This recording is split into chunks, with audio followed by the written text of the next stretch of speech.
One broadcaster, 3 letters, BBC. One country, 6 songs. Eurovision, you decide. Who decides? Y'all decide. Let's do this!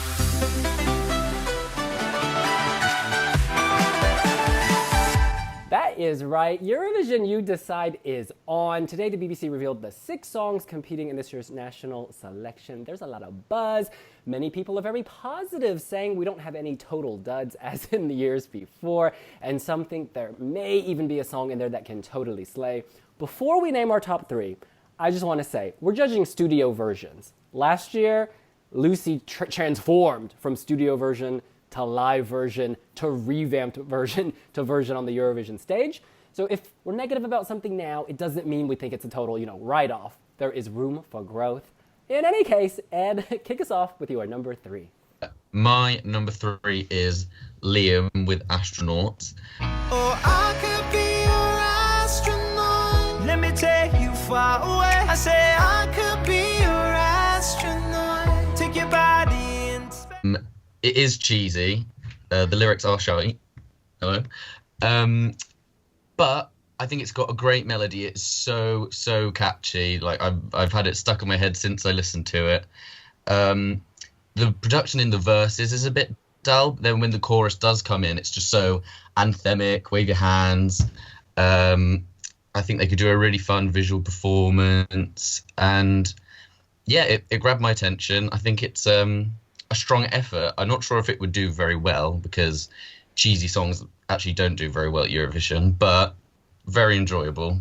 So my number 3 is Jaz Ellington with You. Last night I turned to grey. I found a girl. It's such a shame. It's very soulful. He's got a lovely voice.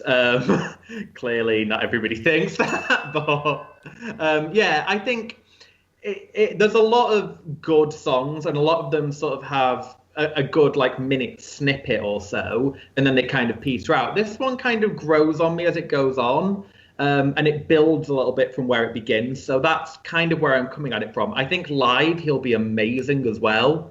Because I remember him vaguely from when I actually watched The Voice, because that was the thing I used to do.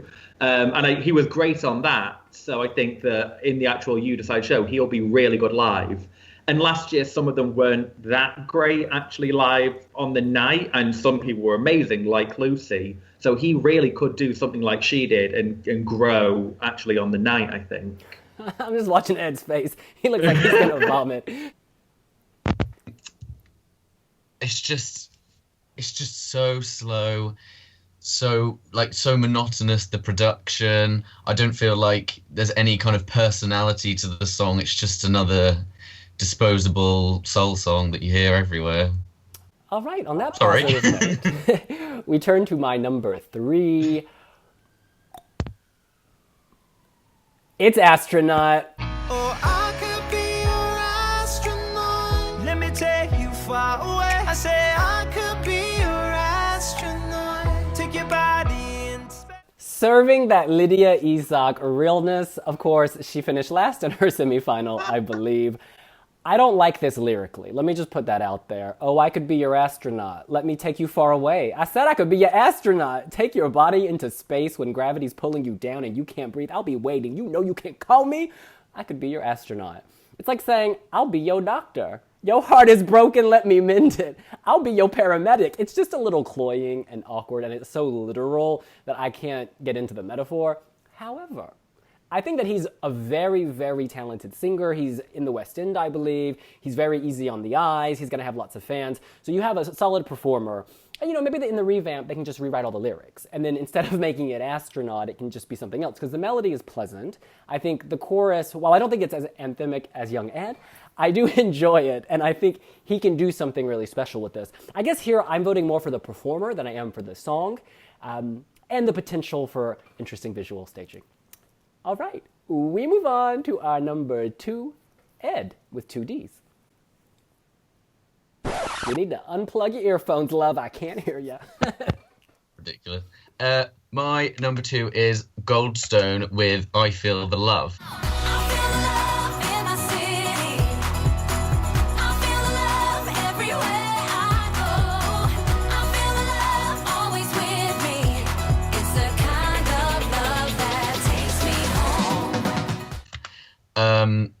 think this song and my number one were the only two songs with real kind of, you felt as in a lot of thought went into their production. You know, they're not just disposable trash. Like, they've thought about it. They're going to be different. I mean, I say it's different, but now I'm going to say I'd compare it to like Little Mix, very I still don't know how to say it, OG3, what they called? Oh, Gene. I just worry that the vocals won't be as good as OG, because, you know, OG have been singing all their lives together. But if they are as good, it's going to be really exciting. I'm not sure if the verse mixes that well with the chorus. It does seem, it goes from a really kind of sassy verse to quite a cheesy chorus. But it's fun, it stands out, and yeah, I'm enjoying it. So my number two is, I think it's Surie with Storm.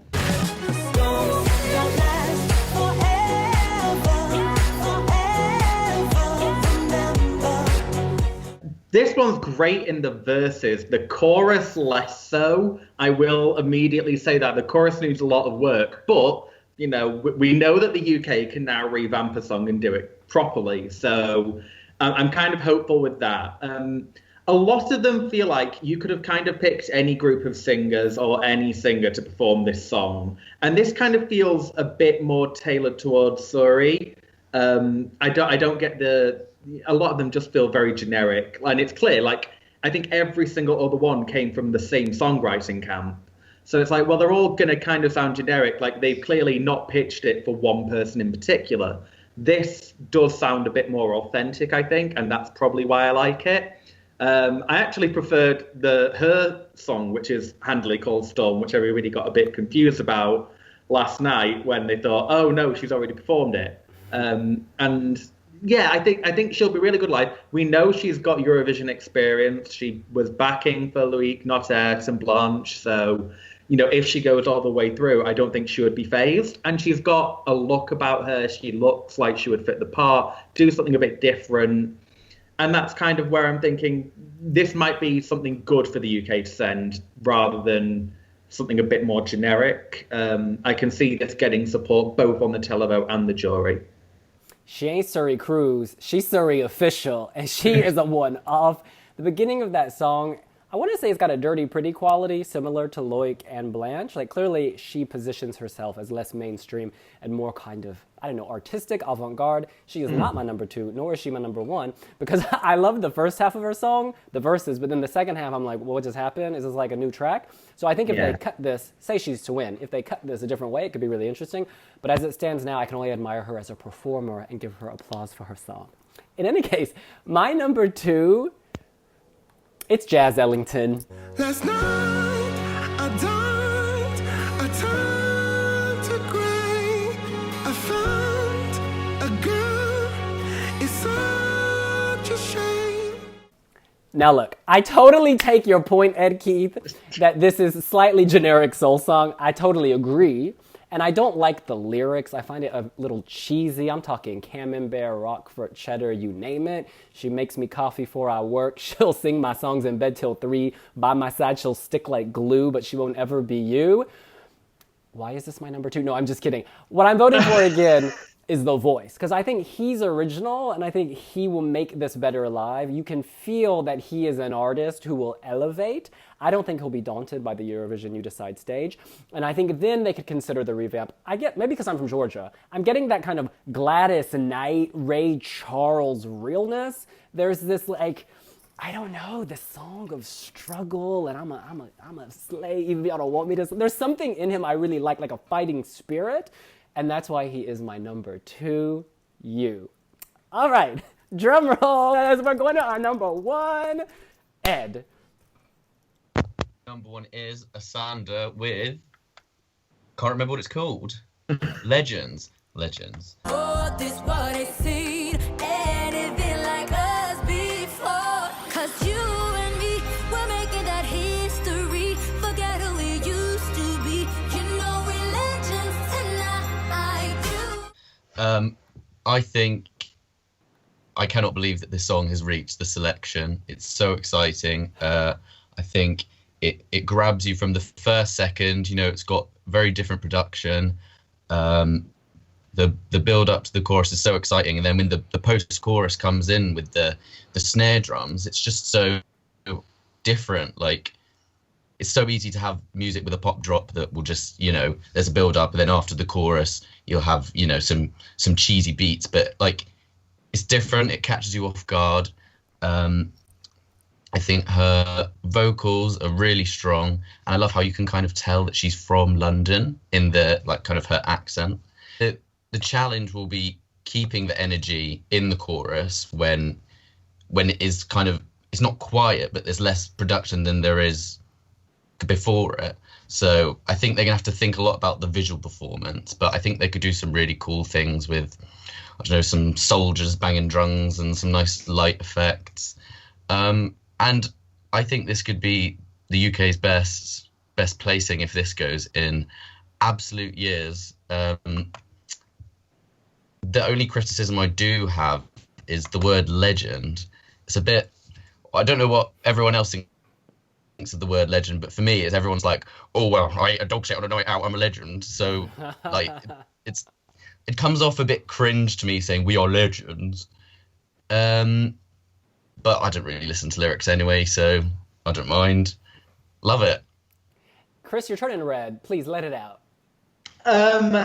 So it's probably like my number 4 or my number 5, to be honest. I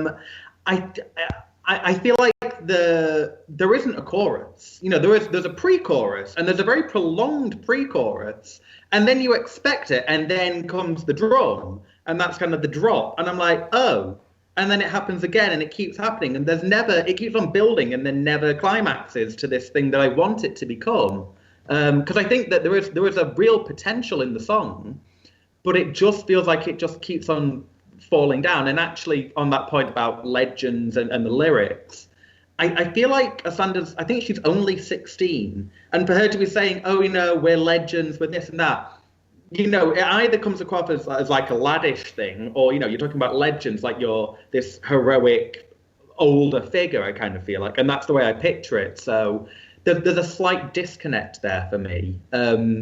I think she's got a great voice, and I think she will be good live, but I do worry that this people seem to be very swept up in it, and I just don't get it. I just don't. It feels like they've tried to pigeonhole this as a kind of song that's worked well in national finals. I've seen people compare it to Cool Me Down. I don't think it's anywhere near like Cool Me Down, to be honest, but you know, you can see that they thought this has worked well for other countries, but again, it's the same problem with the BBC, where it's like we're taking what has kind of worked for other countries. When you look at 1944 and Marpellish Dois, they were original, and there's nothing that original in this selection. So again, it's like we're not aiming for the win, we're aiming for top 10, and you're like, we could be doing more. I think the selection is much better, but I just feel like, again, I just want more again.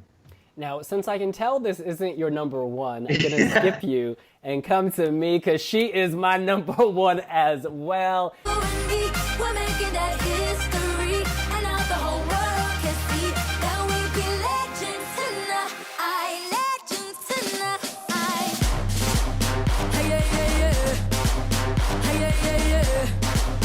We legends. And Ed, you hit it on the head. She is so London. She is London. I feel like this song represents London in a great way. Modern, contemporary, really out there, different, unexpected, diverse. She's like embodying all of these things. I totally get what Chris is saying, that perhaps it's not the most original. Like, it is a pastiche of many different things. Like, I hear some Amelie DeForest Rainmaker realness. I hear, you know, a bit of Adele's Rolling in the Deep. There are lots of different, I don't know, trends or elements coming together, but that's what makes it original for me, is because she's selected, or the songwriters have selected all these different pieces and put them together. I got up at 5 a.m. today. I was at work all day. I couldn't hear the songs. I was hungry. I got on a bus. And I had read your post, Chris, and I was like, I want to hear Anaconda. I want to hear Anaconda, because I didn't know her name, but like an anaconda, she bites. Because when this comes on, I'm like, whoa, bam! And it's not as good as Cool Me Down, what is, but it's interesting like Cool Me Down, and it makes you want to hear more. there's a lot of noise here. There's a lot of stuff going on. I honestly hear some Amazonian animals at one point. Do y'all know what I'm talking about? It's like, I'm looking behind me. Is my cat, has he been bitten by something? What is this noise? And the lyrics, there's so much swagger. She doesn't say we are legends or that we can be legends. She says that we be legends tonight. It's like there's this thrust, this swagger, like that show Chewing Gum on, is it Channel 4? There's just something about it, which I really identify with living in London. I do wonder if one can pull this off live. I think it'd be really hard. I think she's got a great voice, don't get me wrong. She showed that, was it Britain's Got Talent? She showed it. The girl has talent. However, in those performances when she was only 14, I think, there were some patchy spots. She's older, more mature now, and she's been starring in a musical. So she's seasoned like a fine steak, salt and pepper. So I'm sure her voice is stronger now. In any case, all of this just to say, this is a risk, but it's a risk worth taking because it is so different. And regardless of how this does at Eurovision, British fans don't have to be embarrassed because they took a risk, and I think it's a very good risk to take. So my number one is, having just talked about generic things, it's number one. It's Goldstone with, what's it called? I Feel the Love.